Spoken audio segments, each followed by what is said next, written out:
Aqui. Então, gente, então na aula de hoje, a gente vai continuar os nossos estudos sobre distúrbios circulatórios. E a gente vai abordar edema. Vocês já devem saber muita coisa a respeito de edema, porque a gente ouve falar muito, né, sobre edema, inchaço. Então, a gente tem isso, assim, e vem estudando isso ao longo dos tempos, né, ao longo dos nossos estudos dentro da medicina. E até como curiosidade mesmo, né? Ah, por que quando um bichinho pica a gente, fica aquele inchaço? Por que que algumas pessoas têm uma reação maior, fica um inchaço maior do que outras, né? Então, devido a essa nossa curiosidade, edema acaba sendo, assim, relativamente um tema simples para a gente compreender. Mas vamos lá. Então, os distúrbios circulatórios, né, são aí essas alterações que envolvem a alteração do fluxo de líquidos no corpo dos animais, né? Então, existe aí uma alteração da hemodinâmica para manutenção do fluxo e da irrigação dos tecidos. E aí a gente viu, né? Tem todos essas doenças, essas alterações que estão relacionadas com distúrbios circulatórios. Então, isquemia, infarto, trombo, êmbolo, edema, choque, hemorragia e hiperemia. Tudo isso são distúrbios circulatórios. E hoje a gente vai falar especificamente sobre edema.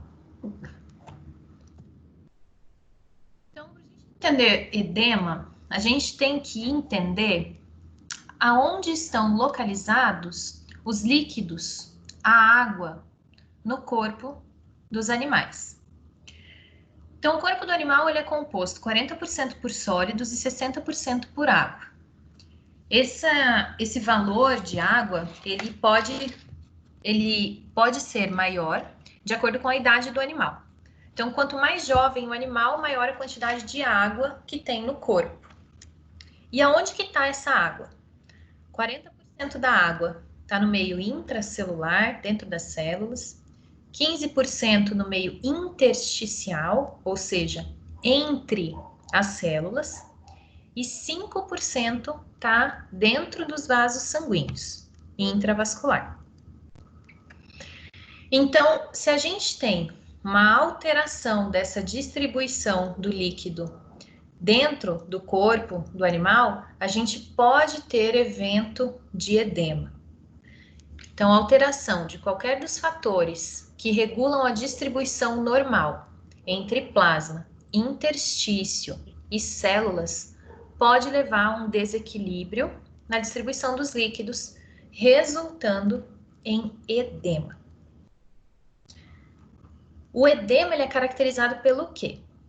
Pelo acúmulo de líquido no interstício. Então, lembrando lá, a gente tem água dentro das células, no espaço entre as células e dentro dos vasos sanguíneos. Quando a gente fala de edema, a gente está falando de acúmulo de água entre as células.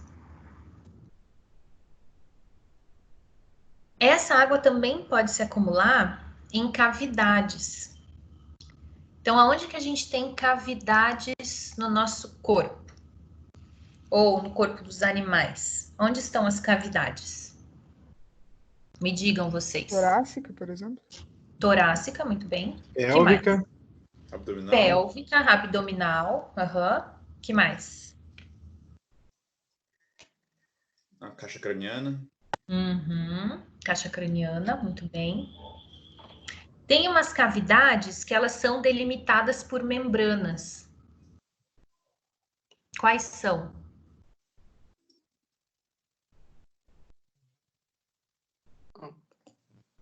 A fetocetina pleura. Isso. Peritônio. Exatamente.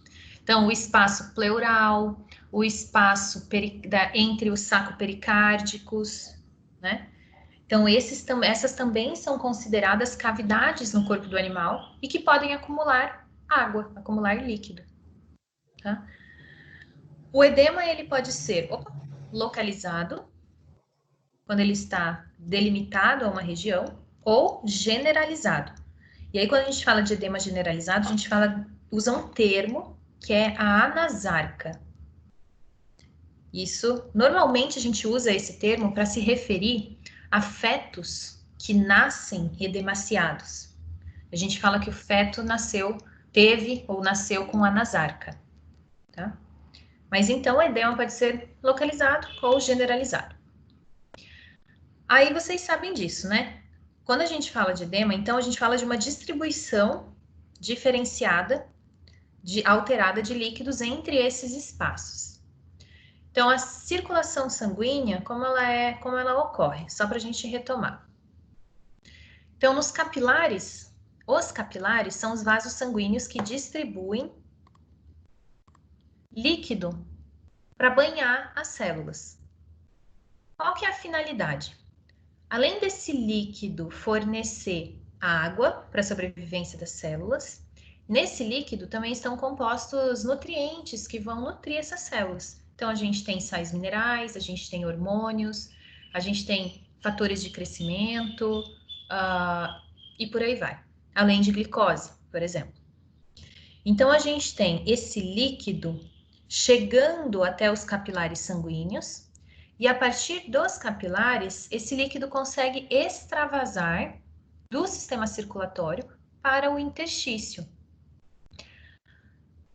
carregando então esses nutrientes. A grande maioria desse líquido que extravasou do vaso sanguíneo, ele retorna para a circulação sanguínea através dos capilares venosos.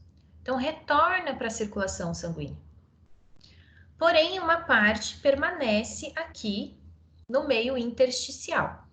E essa parte, ela é reabsorvida para o sistema circulatório, mas através dos vasos linfáticos. Ai, vontade de espirrar. Tá? Então, a gente tem um capilar. O capilar é um vaso bem fininho, que tem permeabilidade aumentada em relação a arteríolas, artérias, vênulas e veias. Então, o capilar ele permite a passagem de líquido do sistema circulatório para o interstício. Esse líquido ele vai ser reabsorvido através do próprio sistema circulatório, desses capilares venosos, e através dos vasos linfáticos. Então, olha lá, a gente tem uma saída constante de líquido dos capilares para o interstício. Qual que é a função? Nutrir as células. Grande parte desse líquido ele vai retornar à circulação pelos capilares venosos. E uma outra quantidade vai retornar ao sistema circulatório através da via linfática. Observando isso aqui, a gente já começa a pensar, né? Ah, tá, então entendi. O edema é o acúmulo de líquido nessa região aqui. Então, se acumula líquido nessa região, quais são as causas que podem levar ao acúmulo de líquido nessa região? Me digam.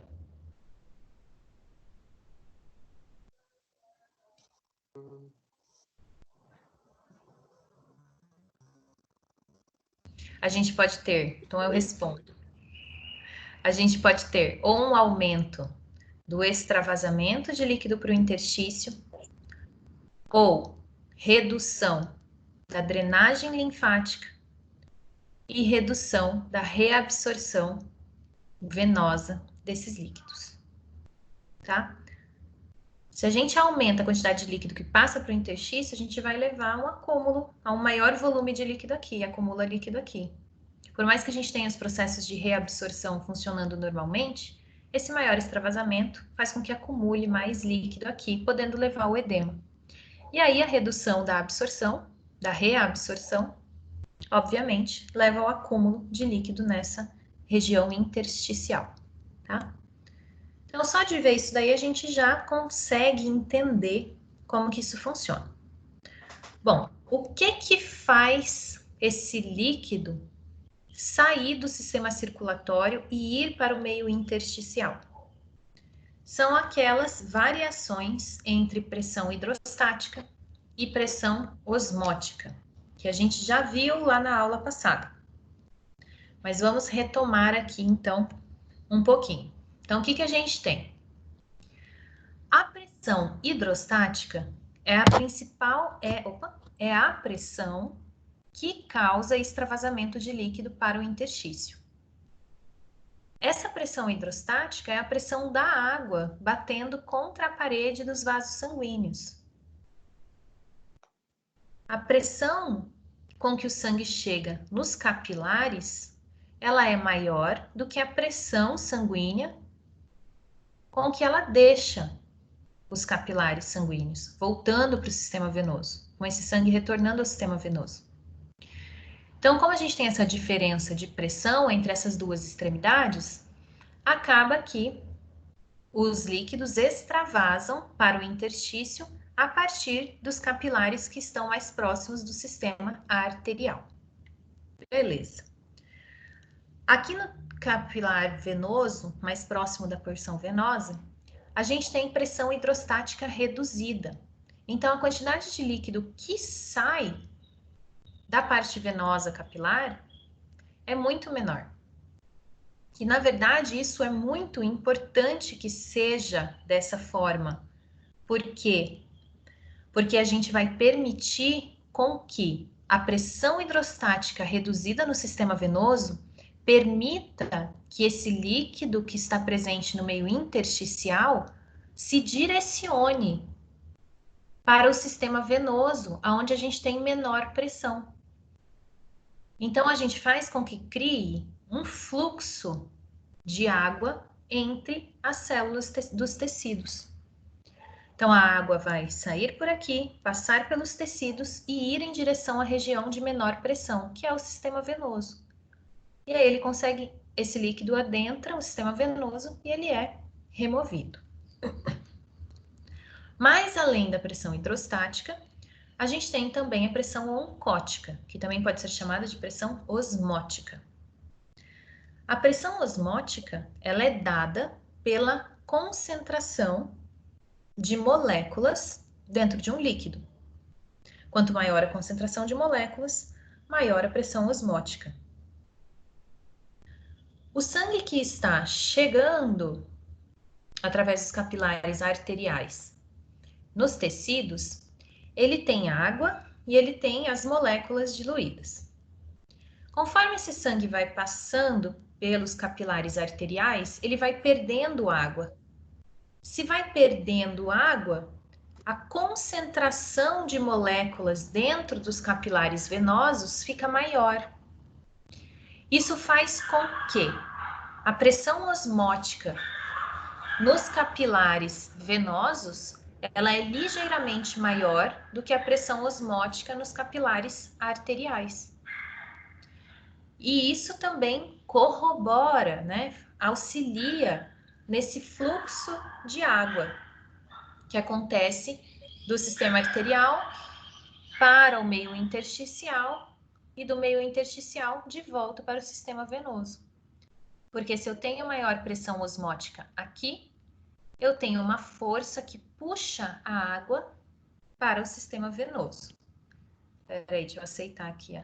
Tem alguém entrando. Caiane, beleza.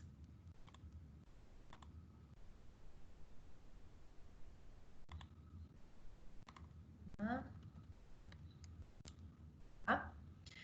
Então, o que vai levar ao edema nos animais é justamente a alteração dessas pressões hidrostática e da pressão osmótica ou oncótica.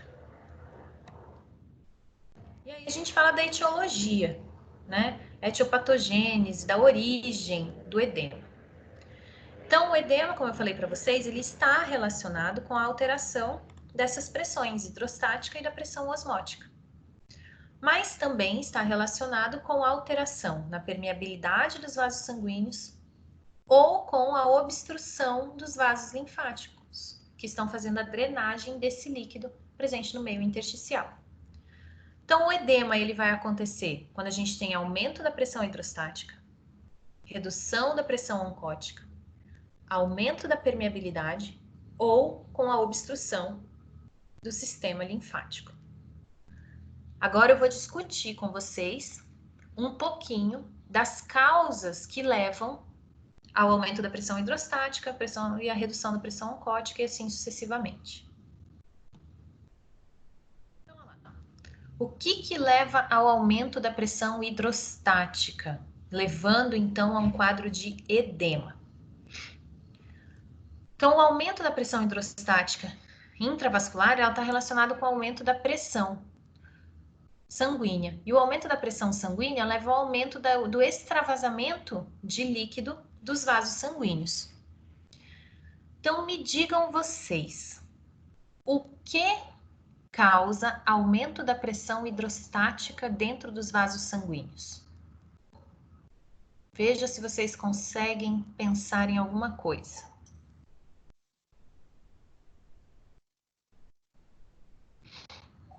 O que pode levar? O acúmulo de placas de gordura nos vasos? O acúmulo de placas de gorduras nos vasos. Isso não leva ao aumento da pressão, isso leva ao aumento da resistência. Mais ou menos. Então, as placas de aterosclerose, elas causam o aumento da resistência dos vasos sanguíneos ao fluxo de sangue. Ao fluxo de sangue. E isso, por consequência, como os vasos sanguíneos estão rígidos, eles não conseguem se distender com muita facilidade, isso leva a um aumento da pressão arterial. Aí, se a gente tem aumento da pressão arterial, sim, aí a gente vai ter o aumento da pressão arterial, logo o aumento da pressão hidrostática, né, que é o mesmo valor, mesma medida. E aí a gente tem edema, que pode ser do tipo generalizado.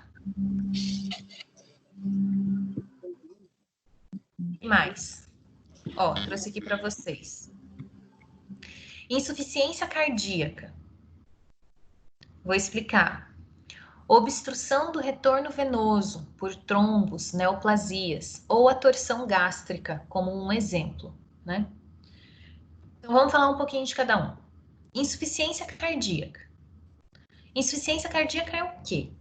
É o coração que não tem mais a capacidade de bombear sangue para o sistema circulatório. Então, ele perde força. Tá? O que vai acontecer? Eu posso ter o que é chamado de insuficiência cardíaca esquerda ou insuficiência cardíaca direita.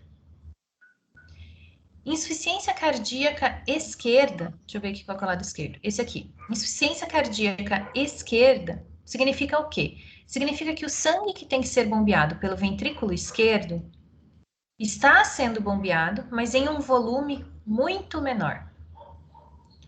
Como consequência, o que vai acontecer?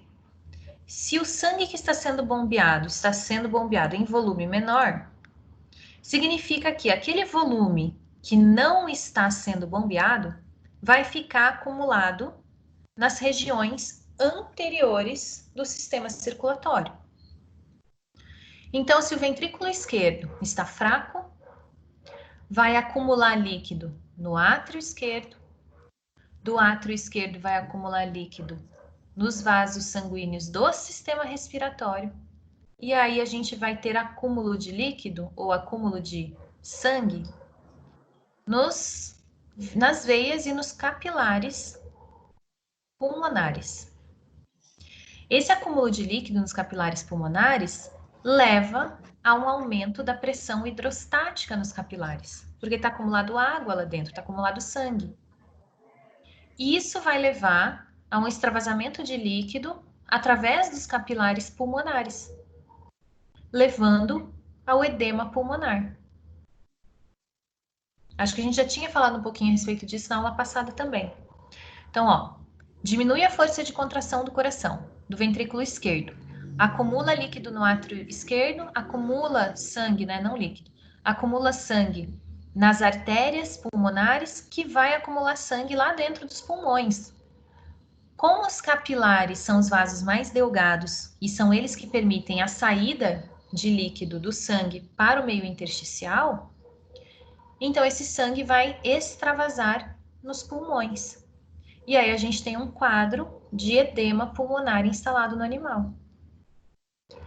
Quais são alguns, né? Isso vocês vão estudar ainda em mais detalhes na patologia especial e lá na clínica. Mas para a gente já ter uma ideia, né? Quais são os sinais clínicos que esse animal com edema pulmonar vai apresentar? Tosse. Tosse. Dispneia, que é uma alteração da frequência cardíaca, frequência respiratória, né? Então ele vai estar hiperventilando, né? Ou respirando com a frequência respiratória aumentada, tá? Então, a insuficiência cardíaca esquerda acaba levando ao edema pulmonar. E a insuficiência cardíaca direita? O que acontece? Então, agora, vamos imaginar que a gente tem o lado direito do coração com uma força reduzida. Vai acumular líquido no átrio direito. Do átrio direito vai acumular líquido todo o sistema venoso. E aí vai chegar até lá nos capilares, que estão nos órgãos. E aí vai ocorrer o extravasamento de líquido nos órgãos, principalmente o quê? Nos órgãos abdominais, porque a pressão na parte ventral do corpo é maior do que na parte dorsal. E aí o que vai acontecer? A gente vai ver órgãos edemaciados, aumentados de volume, e também a gente pode encontrar ascite, que é o acúmulo de água na cavidade abdominal, acúmulo de líquido, né, na cavidade abdominal. A gente pode encontrar efusão nas pleuras, efusão pleural. Por quê? Porque está congesto, né? Todo o sistema venoso está congesto. Então, a gente pode encontrar edema nesses vasos sanguíneos, né? Que estão irrigando a pleura. A gente pode encontrar edema de membros também, tá? Prof, desculpa te interromper. Diga. A Lara pediu para avisar que ela não está conseguindo entrar. Tá bom, sem problemas. Mas se ela quiser tentar mais, diz para ela fechar o navegador, abrir de novo, e aí, quem sabe ela consiga. Tá bom. Tá? Porque às vezes a gente deixa o navegador aberto muito tempo e aí não funciona direito. Então, diz para ela fechar as páginas todas, fechar o navegador, abrir de novo com o link da aula, que às vezes ela consegue. Tá, beleza. Então, isso na insuficiência cardíaca direita. Então, na insuficiência cardíaca direita, acumula líquido nos órgãos do animal, na cavidade abdominal. Na insuficiência cardíaca esquerda, vai acumular líquido nos pulmões desses animais, tá? E quando a gente tem a insuficiência cardíaca dos dois lados, a gente tem um acúmulo de líquido generalizado, então distribuído pelo corpo do animal. O que acontece nessa situação? Se a gente tem um edema que é muito intenso, a gente tem perda da volemia, então tem uma redução da quantidade de sangue circulante, porque esse sangue, esse líquido, ele está presente no meio intersticial ao invés de estar presente dentro dos vasos sanguíneos. E aí o que acontece? Se a gente tem uma redução da volemia, acontece uma redução da pressão arterial também. Com isso vão ser ativados os mecanismos compensatórios, que são, a gente vai estudar lá na fisiologia ainda, ativação do sistema renina, angiotensina, aldosterona e o aumento da secreção do hormônio antidiurético, que é o ADH. A aldosterona, ela tem a função de aumentar a reabsorção de sódio, aumenta a concentração de sódio no corpo. Aumentando a concentração de sódio, repuxa mais água para dentro do sistema circulatório. Só que, ao invés da gente puxar esse líquido do interstício para dentro dos vasos sanguíneos, a gente vai acabar tendo uma ingestão maior de líquido. Porque o teu corpo interpreta como se você tivesse com uma alta concentração de sódio. Então, você tem que diluir esse sódio. Você está com a osmolaridade do sangue aumentada. Tem que diluir isso. Para diluir isso, é ativado o centro da sede, Aí o animal ou a pessoa vai lá e bebe mais água. Bebendo mais água, ela vai piorar o quadro. Porque o que vai acontecer?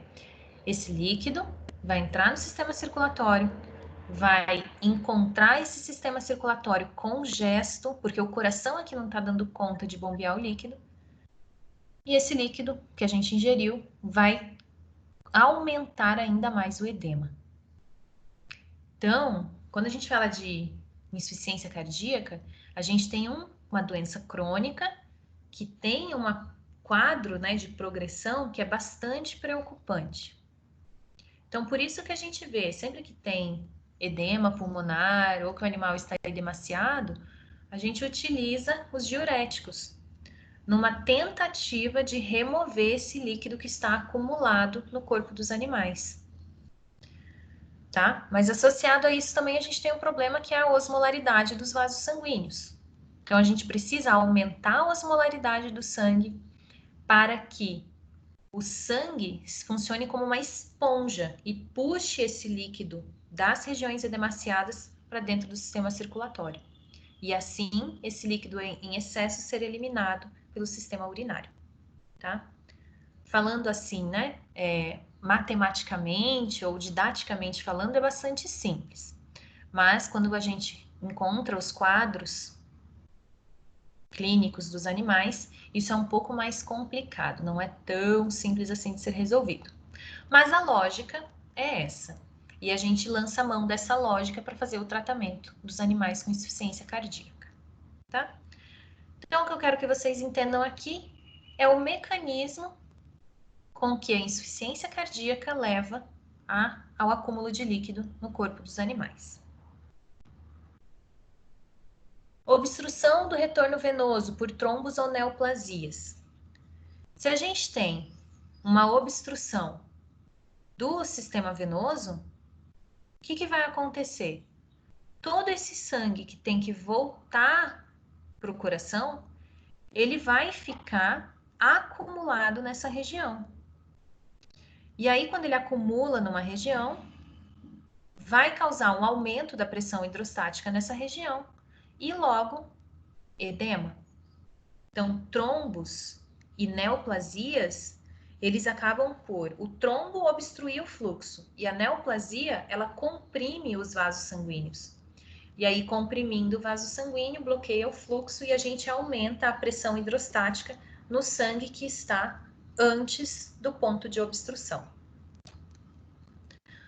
Torção gástrica, por exemplo, é um tipo de situação, né, que causa obstrução do retorno venoso. Então, o que é a torção gástrica? Alguém já ouviu falar aqui de torção gástrica em algum animal? Já acompanhou um caso? Conta, Du, aonde que você viu? Na clínica onde eu trabalhava, E aí, como que foi? eles tiveram que distorcer, porque o líquido ficava acumulado e ativava todos os mecanismos contra esse líquido, fazendo uma inflamação no animal. Eles conseguiram desobstruir só com sonda? Ou Não, teve que fazer cirurgia? teve. Então, torção gástrica, gente, é um caso emergencial. Que raça que era, Du? Você lembra? Não lembro de cabeça. Tá. Normalmente, a torção gástrica acontece em animais que têm grandes e que têm o peito profundo. Por quê? Porque esses animais, eles têm espaço dentro da cavidade abdominal para o estômago dançar lá dentro. E o que acontece normalmente? Quando que a torção gástrica acontece? Quando esse animal se alimentou, então aqueles responsáveis que têm a mania de dar alimento uma vez só ao dia tem como hábito, né? Dar alimento uma vez só ao dia para o animal. Daí o que acontece? O bichinho passa o dia inteiro morrendo de fome. Daí quando chega a comida, chega junto o dono, né? O responsável dele. Aí ele vai lá, come a comida porque ele tá morrendo de fome, e daí ele quer brincar com o tutor dele. Daí ele sai correndo super animado para brincar também. E nisso começa a girar no chão, começa a se balançar, e aí o estômago, repleto de alimento e muitas vezes ar, também, porque quando eles se alimentam, eles acabam ingerindo ar. Aumenta o volume do estômago, isso vira como se fosse um balão. E aí, nisso do cachorro se movimentar, brincar, correr, o estômago faz uma volta, um loop mesmo, ele muda a sua posição. E aí, vocês imaginam o que acontece com os vasos sanguíneos? Os vasos sanguíneos também são torcidos. E aí, com isso, a gente tem uma parada do sistema circulatório nessa região. Rapidamente começa a acontecer morte celular e tudo mais, porque se não tem fluxo sanguíneo, né, as células começam a morrer por hipóxia.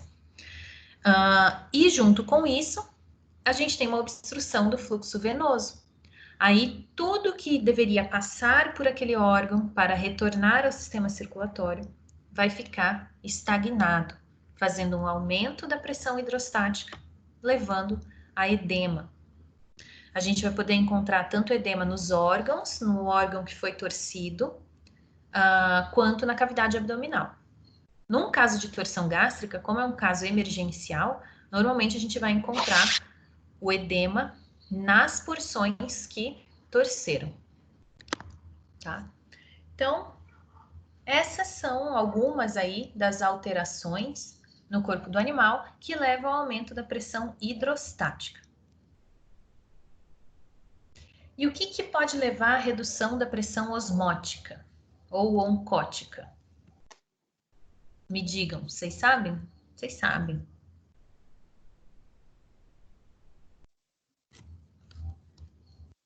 O que pode levar à redução da pressão osmótica?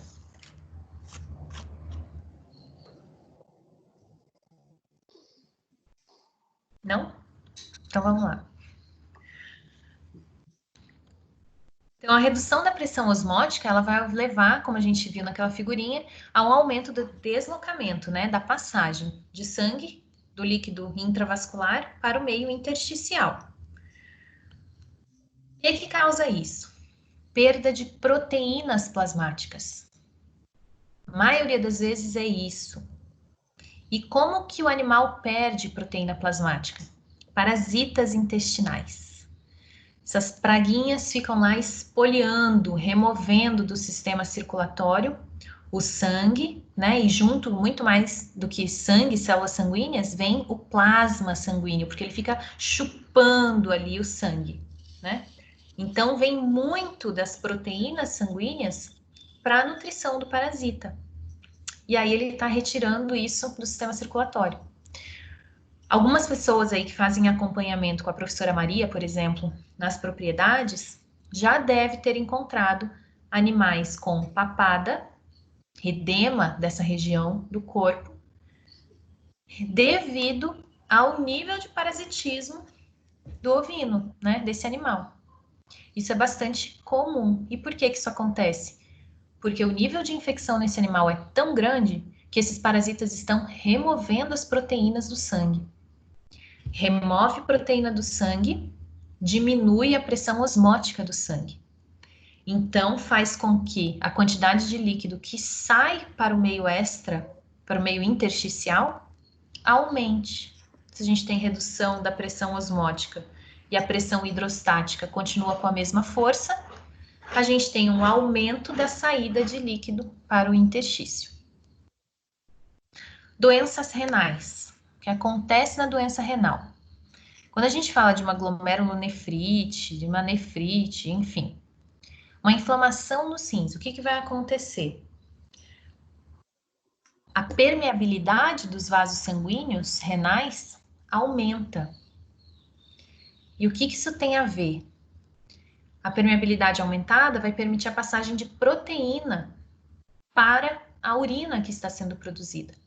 E aí a gente tem proteína sendo excretada através da urina, perdendo, jogando de graça proteína para fora do corpo, tá?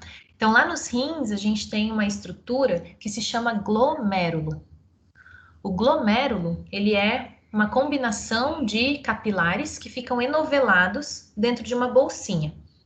Isso é chamado... vocês lembram, né? Do corpúsculo renal. Vocês viram em anato já. Então, corpúsculo renal aqui. Capilares glomerulares e cápsula de Bowman. Aí, o que acontece? O sangue chega até aqui os capilares, ele vai ser filtrado e vai ser capturado pela cápsula de Bowman para ser produzida a urina. Se a gente tem uma inflamação renal, seja de qual for a fonte, a origem, a permeabilidade desses capilares aumenta. E aí o que acontece? A quantidade de proteína que sai daqui aumenta, fazendo com que parte dessa proteína seja perdida através da urina. Então, doenças renais levam à perda de urina. Lesões intestinais crônicas. Lesões intestinais crônicas levam à diminuição da absorção de proteínas. E aí, se a gente diminui a absorção de proteínas, de substratos, de nutrientes de uma forma geral, mas aqui falando especificamente das proteínas, diminui a absorção de proteínas, diminui a disponibilidade de aminoácidos para o corpo do animal, logo as células vão produzir menos proteínas. Pensando lá no fígado, que é o órgão que produz a principal proteína que compõe o sistema circulatório, que é a albumina. Então, se o fígado não recebe aporte de aminoácido suficiente, não vai produzir albumina em nível suficiente, e aí a gente tem como consequência o edema. Redução da síntese proteica pelo fígado também vai acontecer em casos de desnutrição e de doença hepática. Então, se você tem lá um paciente seu que recebe uma ração de baixa qualidade e que está com edema, você pode desconfiar que esse animal está mal nutrido. E aí, devido à desnutrição, ele está apresentando o edema. Tá? Doença hepática. O fígado, ele tem uma alta capacidade de regeneração. Mas, conforme a frequência com que essas lesões acontecem, a gente vai ter cicatrização do tecido do fígado. E a cicatrização do fígado, ela acontece como uma fibrose. Ou seja, o órgão perde a sua capacidade funcional quando ele faz fibrose. E aí a gente vai ter o fígado cheio de fibrose, reduzindo a sua capacidade de produção de proteínas. Então, podendo levar a um quadro de edema por uma disfunção do fígado. Para um animal chegar num quadro de edema devido a uma doença hepática, você pode ter certeza que o fígado desse animal está quase que completamente destruído.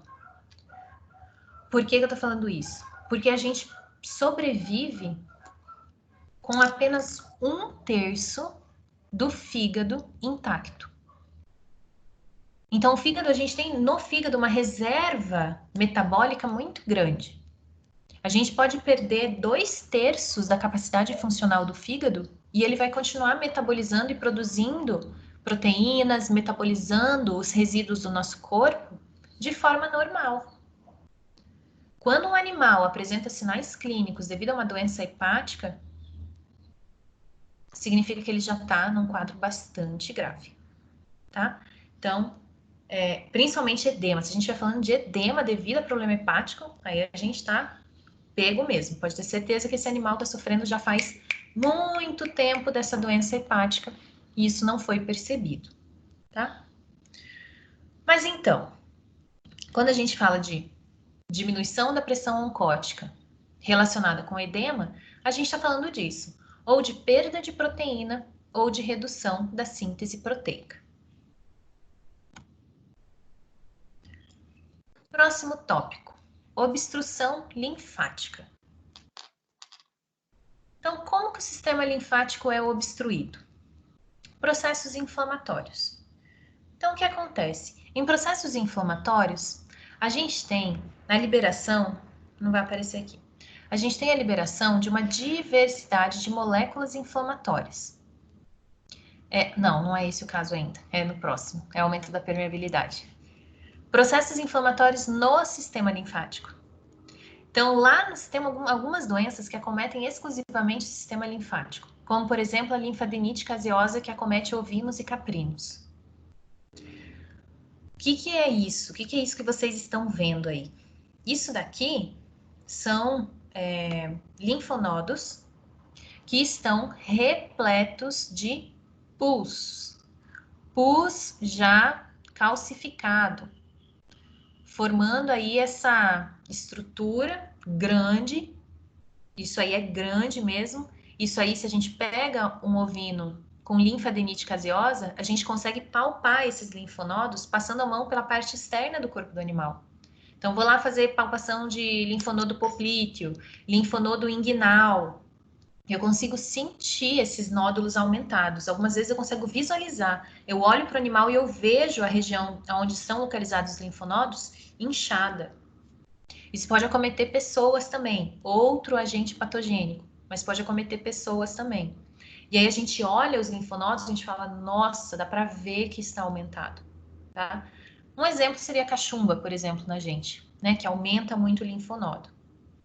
Então, isso são processos que levam à obstrução do fluxo do sistema linfático.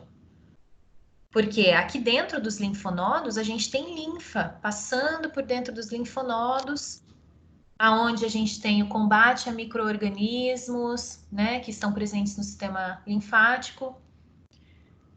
E essa linfa, ela segue seu fluxo normal até chegar no sistema circulatório de novo, através do sistema venoso.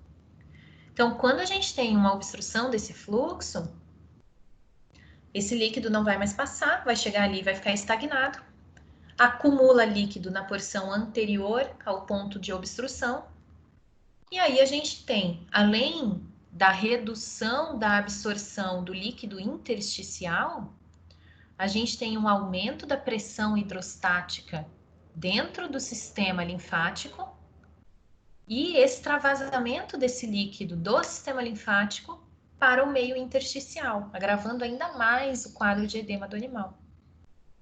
Tá? A linfadenite caseosa é uma doença contagiosa nos ovinos. Ela é causada por uma Corynebacterium, SPP. Tá? E leva, então, a esse quadro aqui de linfonodos com tamanho aumentado e com um conteúdo purulento, calcificado dentro dos linfonodos. Neoplasias. Neoplasia também. Então, linfomas são neoplasias do sistema linfático. Né? E aí a gente tem toda neoplasia, a gente vai ter o aumento do número de células, o aumento do tamanho do órgão. Aumentou esse órgão, vai comprimir os vasos que estão em torno dessa região, seja vasos venosos, arteriais ou linfáticos. E aí a gente tem obstrução do fluxo e mesmas consequências que eu já expliquei anteriormente. E por último, o aumento da permeabilidade capilar. Agora sim a gente vai falar de inflamação. Então, o que acontece na inflamação? A gente tem a liberação de diversas moléculas que são pró-inflamatórias. O que vai acontecer? Essas moléculas, elas têm a função de agir sobre os capilares, aumentando os espaços que existem entre as células endoteliais, as células que delimitam o capilar. Por que eles fazem isso? O objetivo é permitir um maior fluxo de líquido na região para remover o agente que está causando a inflamação e também permitir a passagem de linfócitos, de leucócitos do sangue para a periferia, para o espaço intersticial, para que esses leucócitos combatam a infecção que está acontecendo nesse local.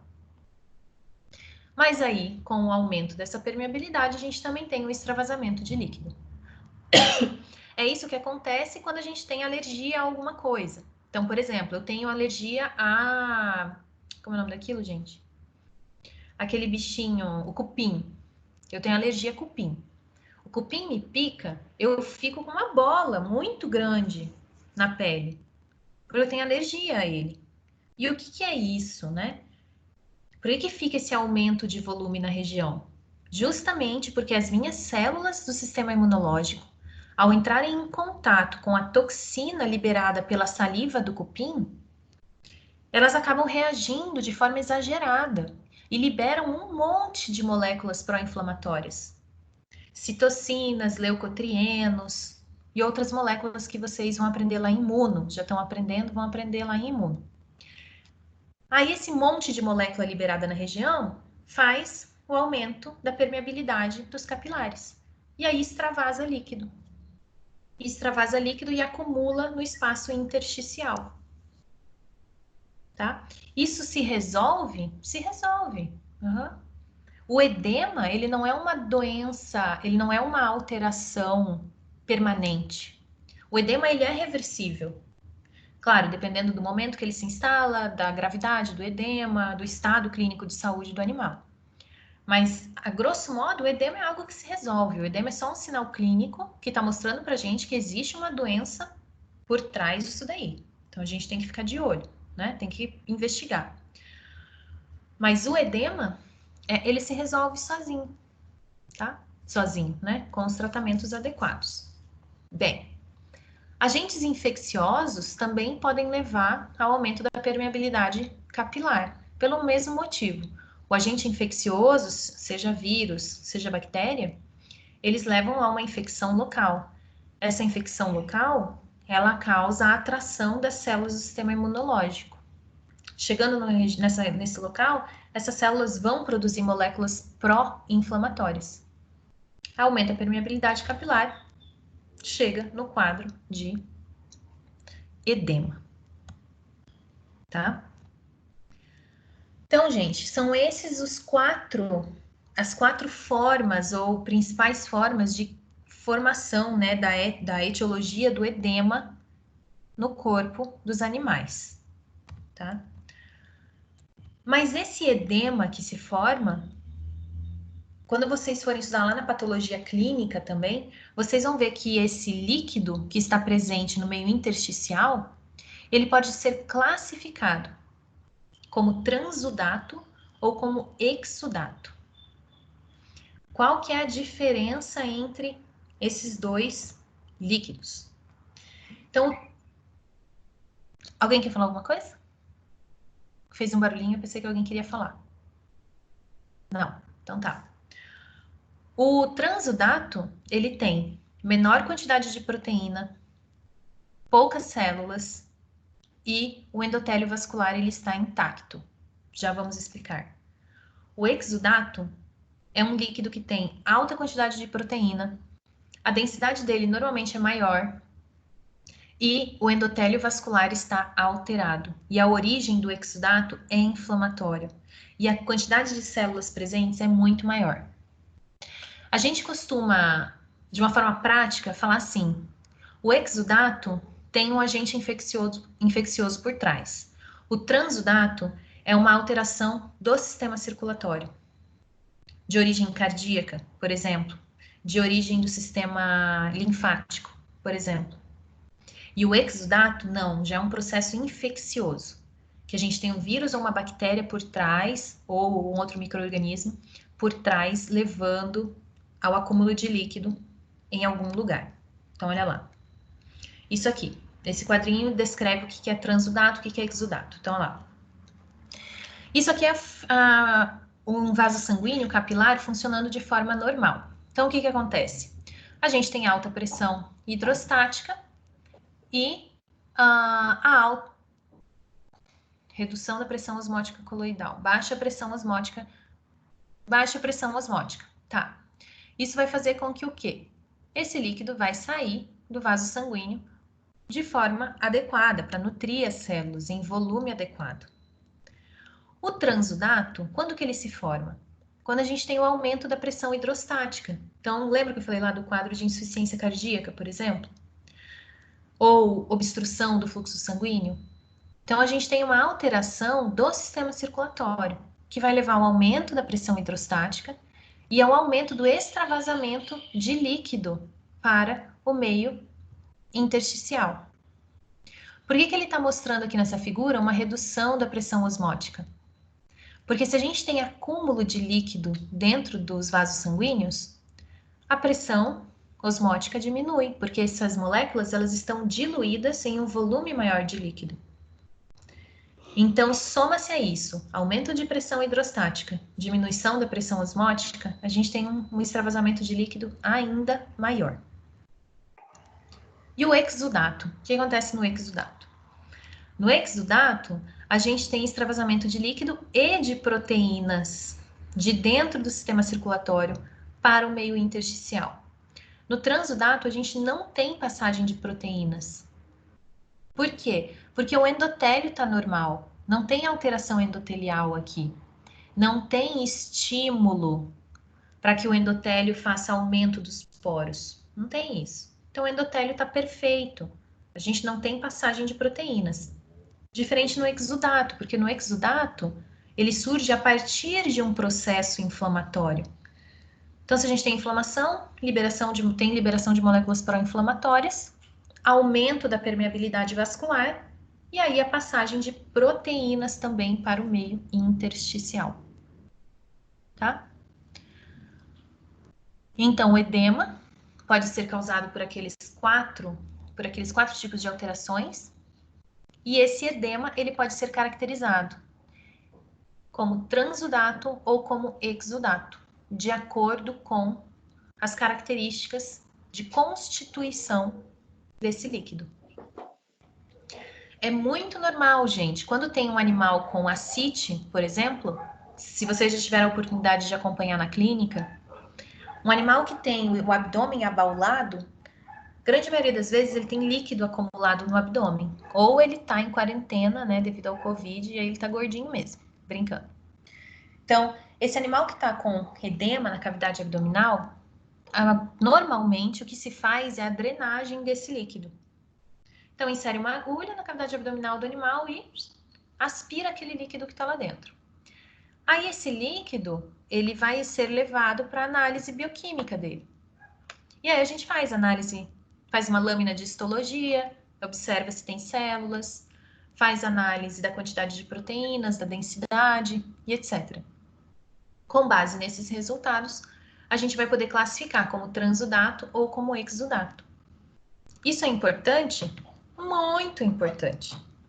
Porque vai ajudar a gente a entender o que está acontecendo com o animal. Será que esse animal está com uma infecção que eu não estou percebendo? Ou será que esse animal está com uma alteração cardíaca?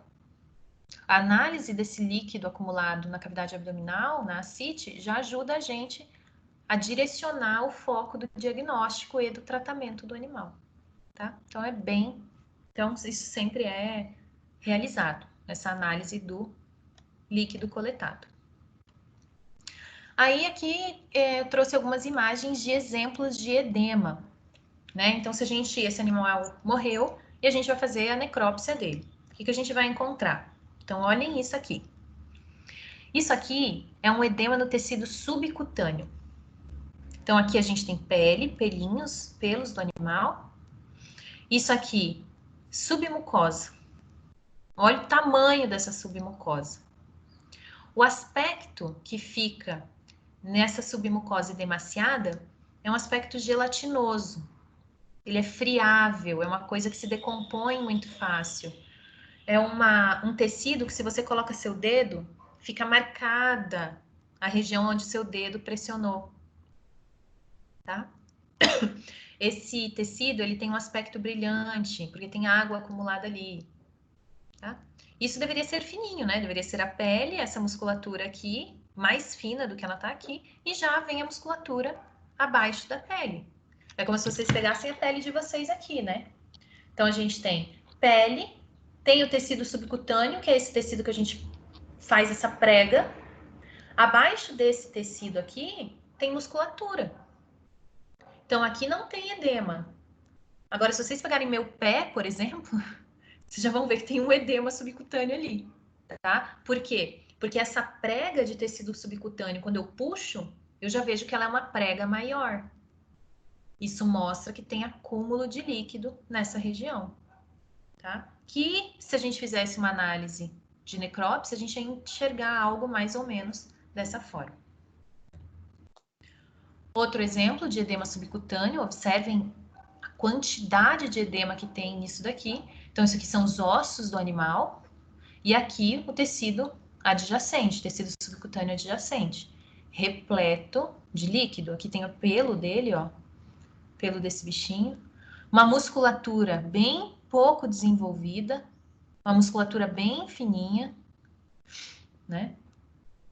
Então, esse animal, ao meu ver, não sei o histórico clínico dele, mas parece que esse animal estava passando por um processo de desnutrição. Musculatura fina, ó. Processo de desnutrição, né? Então, a desnutrição, o que a desnutrição causa? Como a desnutrição está relacionada com o edema? Me digam.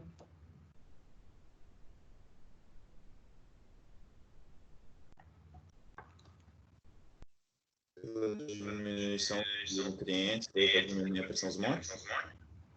Isso aí, tá? Aqui, edema no estômago de um animal. Então, essa daqui são as pregas estomacais. Vocês conhecem essas pregas? Lembrem lá da anatomia.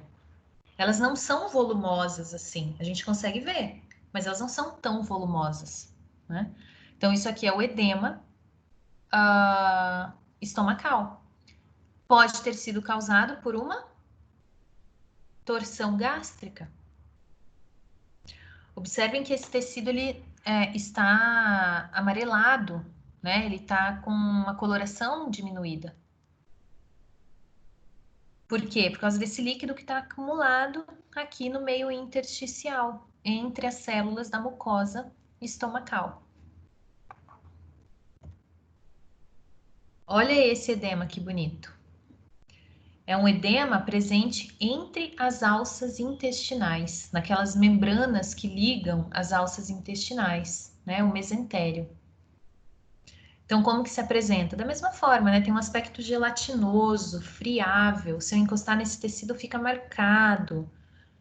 E aqui, essas linhas brancas que vocês estão vendo entre as alças intestinais, né? Que as setas azuis estão apontando. Isso daqui são vasos linfáticos. Os vasos linfáticos, eles normalmente não são visíveis a olho nu, porque eles são bem delgados. Só que o que acontece nessa situação? Tem líquido acumulado no espaço intersticial. E quem está tentando drenar esse líquido são os vasos linfáticos, então eles estão engurgitados com líquido. E aí eles aparecem nessas imagens, nesses casos. Tá? Aqui, acúmulo de líquido entre as pleuras, gente. Isso aqui a gente identifica numa radiografia. Então, observem esse pulmão. Primeira coisa, esse pulmão não está com aspecto normal. O aspecto normal do pulmão é essa região branca aqui, ó. Todo o restante que está vermelho são regiões de congestão de sangue. Então, o sangue está congesto, parado nessas regiões. Motivo disso? Covid. Brincando, não ataca animais. Mas o coronavírus faz um quadro semelhante a esse daqui. De acúmulo, congestão de sangue nos pulmões, devido à formação de microêmbolos no sistema capilar, causando obstrução do fluxo e edema e congestão de sangue nessas regiões. Mas aqui o que eu quero que vocês observem também é esse limite aqui, ó, da pleura. Observem que a gente tem o pulmão terminando aqui em cima e aqui embaixo a gente tem o limite externo da pleura. Quando a gente faz a imagem radiográfica, a gente também consegue observar isso. A gente observa que existe um aumento do espaço entre a região pulmonar, a silhueta pulmonar, e a região da pleura. Essa região fica mais radiopaca. mostrando pra gente que tem um acúmulo de líquido nessa região. Tá? Isso aqui pode ser causado por uma infecção pulmonar, pode ser causado por insuficiência cardíaca esquerda, por exemplo. Leva a esse quadro. Quando a gente tem edema pulmonar, é muito comum, conforme a severidade do quadro, que esse edema comece a ser liberado através da traqueia. Então, o acúmulo de líquido é tão grande que ele está acumulando nos bronquíolos, nos brônquios, chegando até a traqueia. Esses animais que estão com esse quadro tão grave, muitas vezes começam a vomitar. Não é um vômito, né? É uma tosse para eliminar esse líquido que está acumulado no sistema respiratório. E aí vem esse vômito espumoso, que não tem origem de trato gastrointestinal. Então não é vômito, é uma eliminação desse líquido acumulado. Algumas vezes esse líquido pode vir vermelho, com sangue. Por quê? Devido ao tamanho da congestão pulmonar que está cometendo esse animal. É um quadro gravíssimo, gravíssimo, de difícil recuperação. Precisa terminar com esse edema, tirar esse líquido para que o sistema respiratório volte a funcionar normalmente. Novamente, pode ser causado por alteração cardíaca ou por uma infecção pulmonar. Essa setinha aqui está apontando a espuma, né? E essa setinha aqui está apontando essa região de congestão. Observem a cor desse pulmão, né? Coloração completamente alterada. E essa imagem de histologia está mostrando o quê? Acúmulo de exudato dentro dos alvéolos. E olhem isso daqui, isso é um capilar completamente congesto. Esses pontos mais vermelhinhos que vocês estão vendo são pontos repletos de hemácias, porque está acumulado sangue ali dentro. Esse acúmulo de sangue leva a uma pressão hidrostática tão alta que esse líquido sai dos capilares e vai para o meio intersticial. Só que o meio intersticial pulmonar, principalmente na região alveolar, praticamente inexistente. Porque o que a gente tem nessa região alveolar? A gente tem capilar, membrana basal,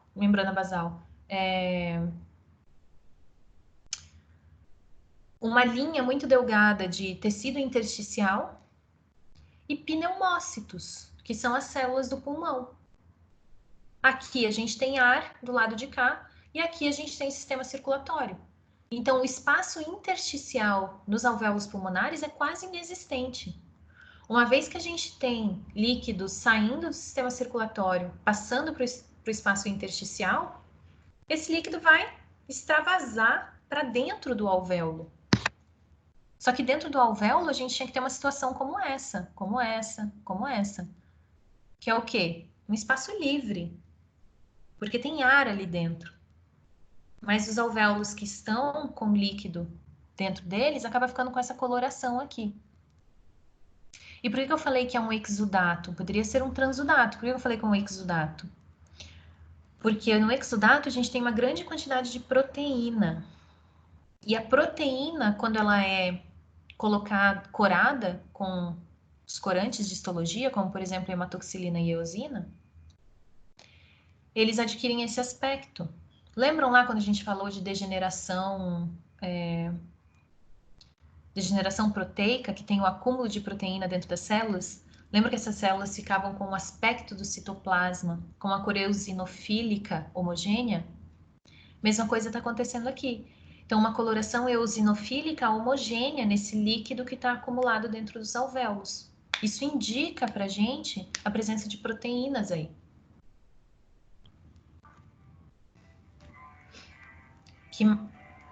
Que mais que a gente tem aqui? Uma imagem de pulmão, novamente. Quando tem acúmulo de líquido no pulmão, edema pulmonar, a gente consegue ver os lóbulos pulmonares bem divididos. Normalmente a gente não enxerga assim. Normalmente a gente tem um aspecto assim, ó, né? uma união entre os lóbulos pulmonares. Aqui a gente tem uma divisão entre eles, mostrando o acúmulo de líquido nesse tecido. Hidropericárdio. O que é isso? Acúmulo de líquido no pericárdio. Isso aqui é outra coisa que a gente vê na radiografia. Então, você vê a silhueta cardíaca marcada. E aí você vê outra silhueta muito maior, né, de maior volume em torno do coração, que é do líquido pericárdico, que está acumulado. E esse pulmão, olha que interessante esse pulmão. Ele apresenta regiões normais e regiões completamente alteradas.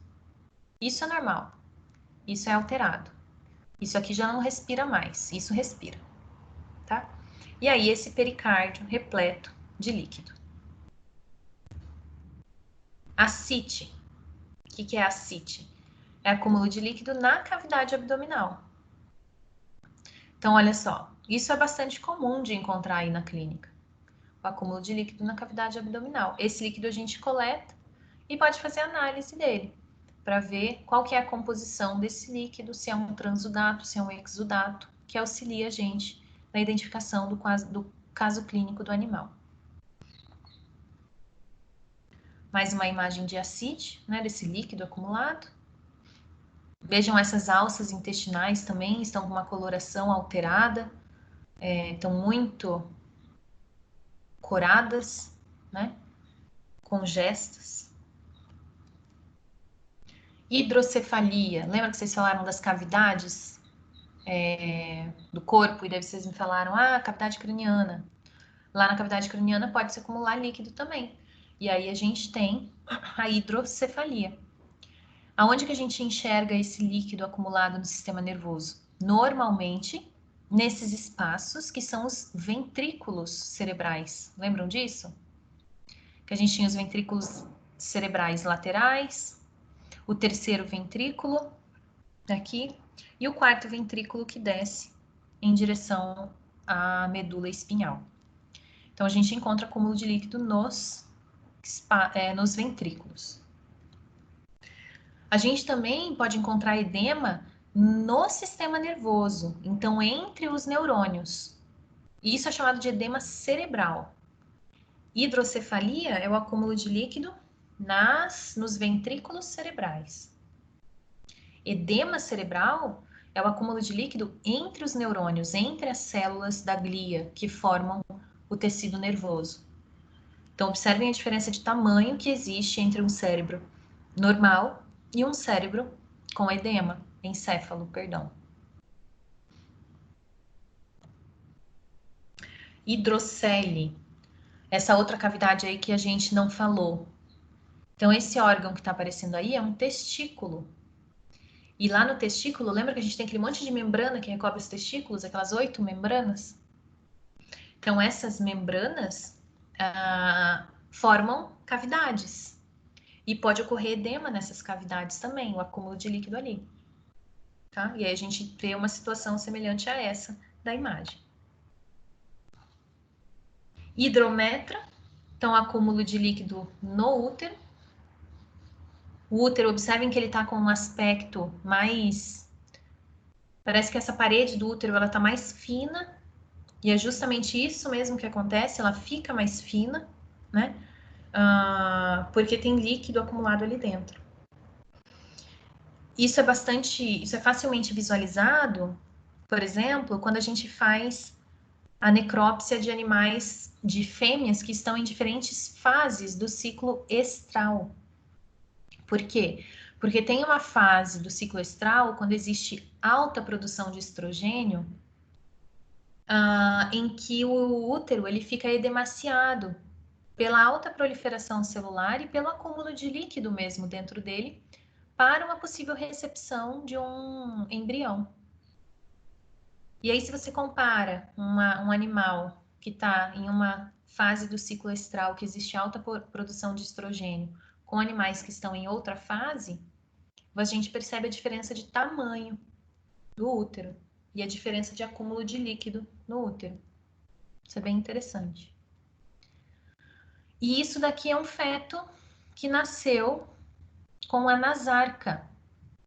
A nasarca que é esse edema generalizado. Observem que ele está inteirinho edemaciado. Os membros edemaciados, o rosto bastante edemaciado. Observem a língua dele. Está bem inchada, né? Então, é um animal que nasceu com a nasarca. Isso é causado por agentes infecciosos ou agentes tóxicos, toxinas, que levam a esse quadro. A maioria dos animais que nascem com esse quadro acabam indo a óbito, mas aqueles que nascem ainda vivos podem se recuperar, dependendo do que causou, né, esse quadro no animal. Olha só. Isso aqui é um cachorrinho, né, com a nasarca, completamente edemaciado.